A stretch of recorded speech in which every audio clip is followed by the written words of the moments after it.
নমস্কার বন্ধুরা, সবাই কেমন আছেন? আশা করছি সবাই খুব ভালো আছেন। আমার নতুন একটি ব্লগে আপনাদের সবাইকে স্বাগত জানাচ্ছি।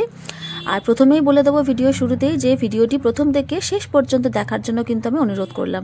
আজকের দিনটা কিন্তু হলো আজকেবার বুধবার। এই যে মেয়ে সাদা ড্রেস পরেছে, বুধবার করে কিন্তু স্কুলে পিটি থাকে, ওয়ার্ক এডুকেশন পিটি থাকে। তো এই যে তো সকালবেলা দেখো একদম চটজলদি ব্রেকফাস্ট যেটা বলে সেটা হচ্ছে একদম এইটা, এই যে ডিম টোস্ট। একদম খুব যখন মানে একটু দেরি হয়ে যায় তখন এই ডিম টোস্টটি কিন্তু আমি ওকে করে দিই, একদম তাড়াতাড়ি হয়ে যায়। আর এমনিতে ওঠে তো অনেকটাই লেটে, মানে ওঠে না, ওঠাই অনেক তাড়াতাড়ি, মানে ঠিক টাইমে, কিন্তু ওর উঠতে উঠতে হচ্ছে অনেকটা বেজে যায়। মানে একবার এখানে শোবে ওখানে শোবে, মানে এরকম করে সকালবেলা যেরকম হয় বাচ্চারা ঘুম থেকে উঠতে চায় না, ঠিক সেই রকমই ও। তো এই যে দেখো একটু সস দিয়ে দিলাম, ওই যে ছোটো বাটিটা ওটা করে সস দিয়ে দিলাম, একটু ডিম টোস্ট, ব্যাস এই হচ্ছে ওর টিফিন। তো পুরোটা কোনোদিন মানে খায়, আবার কোনোদিন হয়তো অর্ধেকটা কি একটা হয়তো ফেরত নিয়ে আসে এইরকম। দেখো ও তো স্কুলে বেরিয়ে গেল, খানিকক্ষণ পরে ছোটো মাকে তুলেছি ঘুম থেকে, তারপরে দেখো আমি এখানে চা নিয়ে বসেছি, একটু পাউরুটি দিয়ে আজকে চা খেলাম, অনেক দিন পর কিন্তু পাউরুটি দিয়ে চা খেলাম। তোমরা কে কে বন্ধুরা ভালোবাসো কিন্তু অবশ্যই কমেন্ট করে আমাকে জানিও।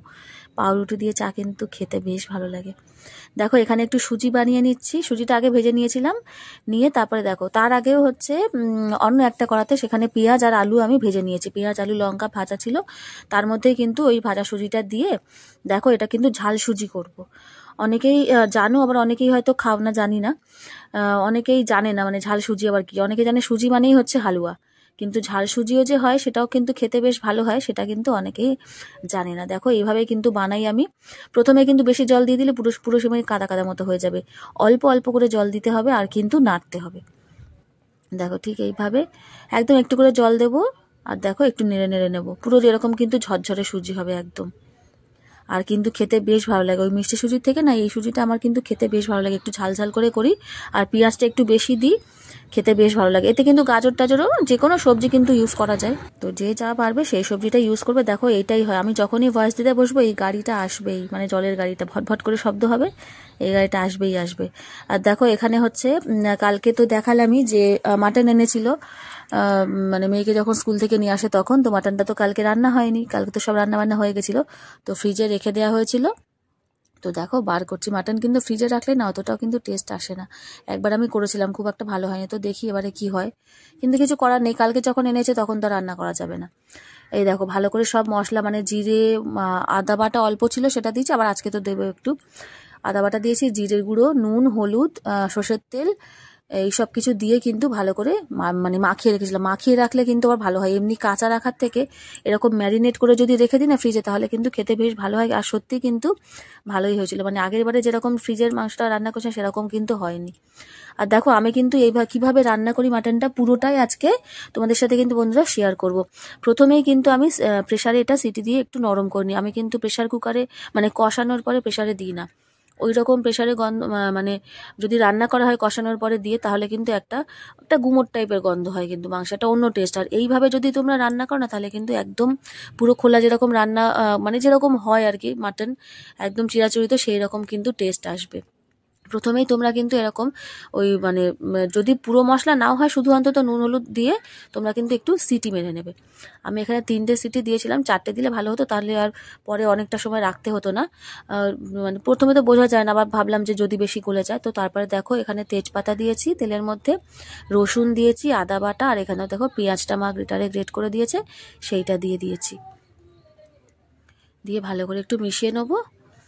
নিয়ে এর মধ্যে দিয়ে দেবো দেখো টমেটো, দুটো ছোটোটা সাইজের টমেটো নিয়েছি, ওইটা আছে 1 কিলো পরিমাণের মাংস আর কি, যেটা খাসির মাংসটা, মাটনটা আছে 1 কিলো পরিমাণে, তো সেই বুঝেই আর কি, যেরকম বুঝে শুনে তোমরা হচ্ছে মশলাটা দেবে। আর খাসির মাংসতে কিন্তু মুরগির মাংসের মতো করলে কিন্তু হয় না, চিকেনের মতো, খাসির মাংসটা একটু ভালো করে মশলাপাতি বেশি দিয়ে কিন্তু রান্না করতে হয়।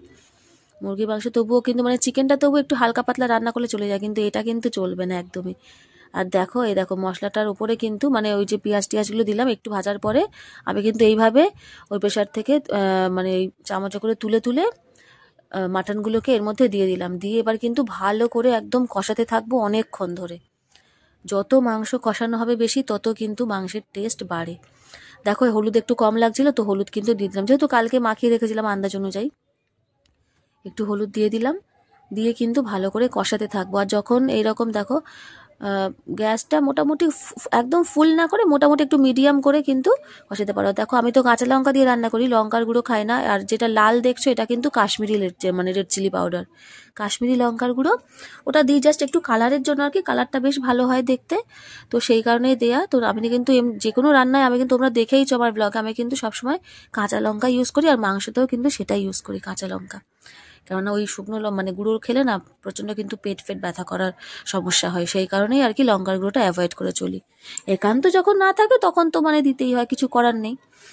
তো এখানে দেখো এই যে সব দিয়ে কিন্তু ভালো করে একটু মাংসটাকে কষিয়ে নিচ্ছে। আর আরেক দিকে এই যে এটা হচ্ছে আমার বরের জন্য, হচ্ছে হাজবেন্ডের জন্য, ও তো মাটন খায় না, তো ও বলেছে আমাকে একটু ডিম আর সয়াবিন ভালো করে কষিয়ে রান্না করে দেবে। তো বললাম যে চিকেন আনতে, বলো না চিকেন খাবো না, চিকেন খেয়ে আর ভালো লাগছে না, 2 দিন পর পর খেয়েছে, রবিবার সোমবার, তো বললাম আমি আর খাবো না, তো আমাকে ডিম আর সয়াবিন একটু কষা কষা মতো করে দেবে।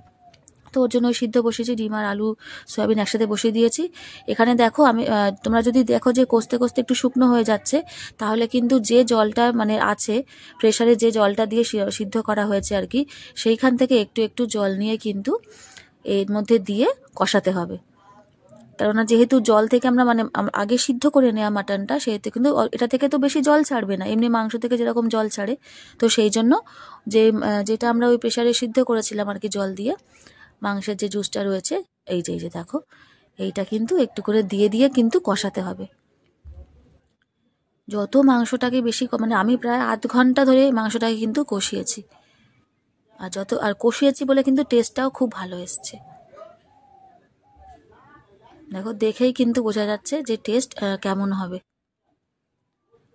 ভালো করে এরকম 2-3 হাতা এরকম দিয়েছি জল, বারে বারে আর কি, একবারে না, বারে বারে দিয়ে ওরকম যখন দেখবো আবার শুকিয়ে যাচ্ছে, আবার ওরকম 1 হাতা জল দিয়ে ভালো করে দেখো কষানো আমার পুরোপুরি কমপ্লিট। আর বাকি যে জলটা ছিল আর কি, ওই মাটনের যে সিদ্ধ জলটা ছিল সেইটা, ওটা তো পুরোপুরি মশলা দেওয়া জল, মানে যে মশলা দিয়ে আমি আর কি ইয়ে করেছিলাম, মাংসটাকে মাখিয়েছিলাম যেহেতু, তো পুরো ওই জলটা কিন্তু আমি এর মধ্যে দিয়ে দেবো, এতে কিন্তু আরও জল লাগবে। দেখো আরও জল দেবো, কেননা মা একটু ঝোল ঝোল মতো খাবে মাংসটা, মাটন কিন্তু ঝোলঝোলই বেশ ভালো লাগে। এই দেখো পরিমাণ মতো কিন্তু জল দিয়ে দিয়েছি, আলুগুলোও তো দিয়ে দিয়েছিলাম, ব্যাস দিয়ে এইবারে হচ্ছে ঢেকে রেখে দেবো গ্যাসটাকে একটু মিডিয়াম করে। আমি 3টে সিটি দিয়েছি, তো এক একটা মাংস তো এক এক রকম হয়, বোঝা যায় না। যদি 4টে সিটি দিতাম তাহলে কিন্তু বেশিক্ষণ আমাকে কড়াতে রান্না করতে হতো না। তো যেহেতু আমি হচ্ছে তাই জন্য দেখলাম যে না একটু শক্ত আছে, তাই জন্য লাস্টের দিকে কিন্তু গ্যাসটা একদম পুরো সিম করে কমিয়ে দিয়ে আমি কিন্তু ঢাকা দিয়ে রেখেছি। মাংসটা খুব ভালোভাবে কিন্তু সিদ্ধ হয়ে গেছিলো। আর ও কিন্তু পুরো এমনি যেটা হয় মাংস, সেটা কিন্তু নেয়নি, মানে একটু হাড় সমেত নিয়েছিল, ও জানে হাড় সমেত খেতে ভালোবাসে আমরা, সেই জন্য। জল খাচ্ছ? চলো ঘরে, চলো ঘরে ঘরে ঘরে ঘরে ঘরে, আবার না বলে চল। এই দেখ কি খাচ্ছিস তুই, এটা কি লেগে আছে, কি লেগে আছে? পান্তা খাচ্ছিস ঠাম্মার সাথে? High high high.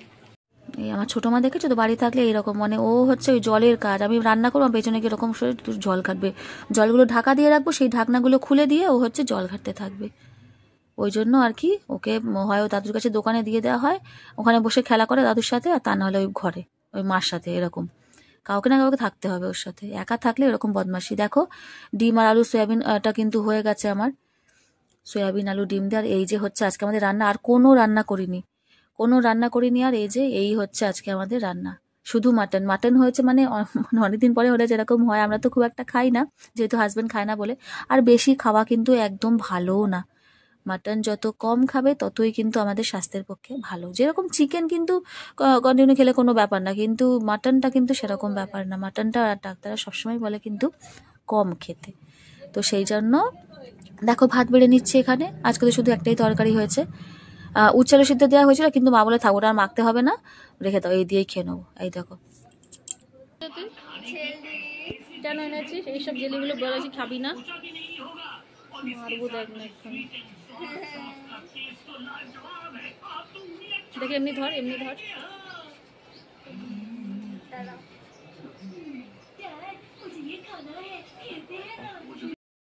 মেয়েরা কি খাচ্ছে ভাত খেয়ে উঠে, কি খাচ্ছিস ভাত খেয়ে উঠে? ইস জেলি, ইস মাগো মাগো ভালো না, ভালো না মানা, ভালো না, খাস না। ও বাবা, ও বাবা ধরে ধরে খাচ্ছে। না না ভালো। এ নানু, নানু নানু ভালো। কি খাচ্ছ তুমি ওটা? ও না, ও চামচে তুলতে পারছে না রে, স্লিপ খেয়ে যাচ্ছে।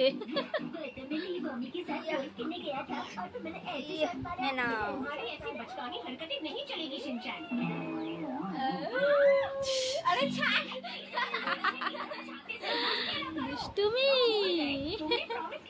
ভাত খেয়ে উঠে জেলি খাচ্ছে। দেখো ওখানে জেলি খাচ্ছে, আবার আমার ঘরে খাচ্ছে, আর আমি কিন্তু এখানে টিভি দেখছি আর একটু কোলের মধ্যে একটা পেপার পেতে নিয়েছি, নিয়ে কিন্তু খাচ্ছি। কারণ হাজবেন্ড ও হচ্ছে আগে খেয়ে একটু বেরিয়েছে কাজে, একটা কাজে গেছে, একটু দরকার ছিল আর কি বাইরে, তো সেই এক দাদার সাথেই গেছে। তো আর ওর আগে খাওয়া হয়ে গেছে যেহেতু, তো আমি এখানে টিভি দেখছি আর ওদের সাথে খাচ্ছি। আর দেখো সন্ধেবেলা দেখো কি মুষলধারে বৃষ্টিটা নেমেছে, মারাত্মক জোরসে বৃষ্টি নেমেছে। মানে যখন আমি বসে লাইভ করছি তখনই আর কি পুরো জোরে জোরে বিদ্যুৎ চমকাচ্ছে আর হচ্ছে আকাশ ডাকছে, আর একদম ঝমঝম করে, মানে বৃষ্টি মানে মারাত্মক জোরসে কাল বৃষ্টি হচ্ছে। এত জোর বৃষ্টি কিন্তু এমনি হয়, সচরাচর হয় না। এমনি বৃষ্টি হচ্ছে রোজ একটু আধটু, কিন্তু কালকে মারাত্মক পরিমাণে দেখো, বুঝতেই পারবে কি পরিমাণে বৃষ্টিটা হচ্ছে। এই দেখো, তার সাথে হাওয়া, আর দেখো কিরকম বিদ্যুৎ চমকাচ্ছে, কেমন প্রচন্ড পরিমাণে বিদ্যুৎ চমকাচ্ছে। আর বাবা ছিল হচ্ছে বাইরে, আমি আবার ফোন করলাম তখনও ফেরেনি, ও সেই দুপুরবেলা বেরিয়েছিল যে বললাম কাজে, তো বললো যে বাজারে একটা জায়গায় দাঁড়িয়ে আছে, এত পরিমাণে বৃষ্টি। আর দেখো ওর আন্টি কিন্তু যেতে পারেনি, আন্টি পড়ানোর পরে একটু বসে আছে এখানে, খানিকটা বৃষ্টি থামলে তারপর যাবে। আর দেখো রাত্রিবেলা এখানে আমাদের পাড়ার মানে এখানে হচ্ছে একজনের জন্মদিন ছিল, তো সেই বিরিয়ানি নিয়ে এসছে, তো যেতে পারেনি মেয়ে যেহেতু বৃষ্টি হচ্ছিল বলে, সেহেতু বাবা গিয়ে আবার খাবার নিয়ে এসছে। তো বন্ধুরা আজকের মতো ভিডিওটা আমি এখানেই শেষ করলাম। সবাই খুব ভালো থাকবে, সুস্থ থাকবে, দেখা হচ্ছে পরের একটি ব্লগে। আর যদি আমার ভিডিওটি ভালো লেগে থাকে তাহলে আমার পাশে থাকার অনুরোধ রইল। আজকের মতো এখানেই, সবাইকে নমস্কার।